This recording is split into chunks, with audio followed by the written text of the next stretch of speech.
बिस्मिल्लाहिर्रहमानिर्रहीम अस्सलामुअलैकुम रहमतुल्लाहि वबरकातुहू। क्या आप जानते हैं ये एक सादा सी दाल में कौन सा ऐसा राज छुपा है जिसको हम तड़का लगा के बहुत ही लजीज तैयार करेंगे। और आपने इस वीडियो को आखिर तक देखना है। और दाल जो हम बनाने जा रहे हैं वो चने की दाल है। इसके अंदर हम डालेंगे दाल माश, और मैं कितनी दाल माश इसके अंदर डालूंगी वो मैं आपको आगे चल के बताऊंगी। चने की दाल कितनी और माश की दाल कितनी। और सबसे पहले हमने दाल को आधा घंटा भिगो दिया था। हमने इसके अंदर डाला पानी, और अब कुछ घर के सादा से मसाले डालेंगे और आगे जाके तड़का लगाने की भी आपको टिप दूंगी। उससे इसका मज़ा दोबाला हो जाएगा और बहुत ही लजीज ये दाल तैयार होने वाली है। हमने नमक के बाद ऐड कर दिया हल्दी पाउडर, फिर सूरज मिर्च।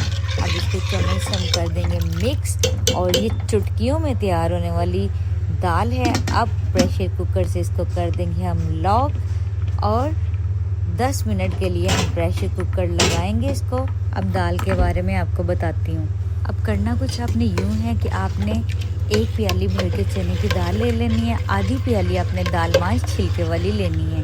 इसको आपने भिगो देना है।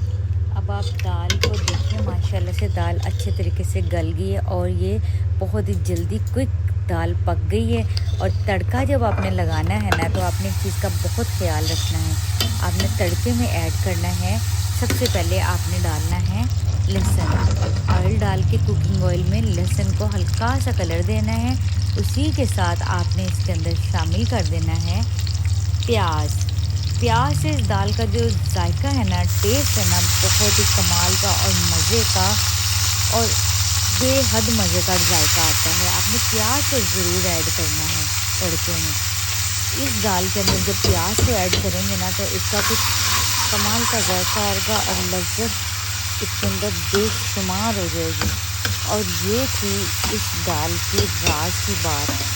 इसके अंदर प्याज और लहसुन का तड़का और डाल दी हमने सब्ज़ मिर्चें। इसकी बहुत अच्छी खुशबू आती है, और इसको जब खाएंगे तो आप भी तारीफ़ें करेंगे कि क्या ही दाल बनी है, कमाल की दाल। और अगर आपको हमारी ये वीडियो अच्छी लगी, रेसिपी अच्छी लगी, तो चैनल को सब्सक्राइब कर दीजिए, वीडियो को लाइक कर दीजिए, और एक अच्छा सा कमेंट शेयर कीजिए, अपना फीडबैक दीजिए। जज़ाकल्लाह।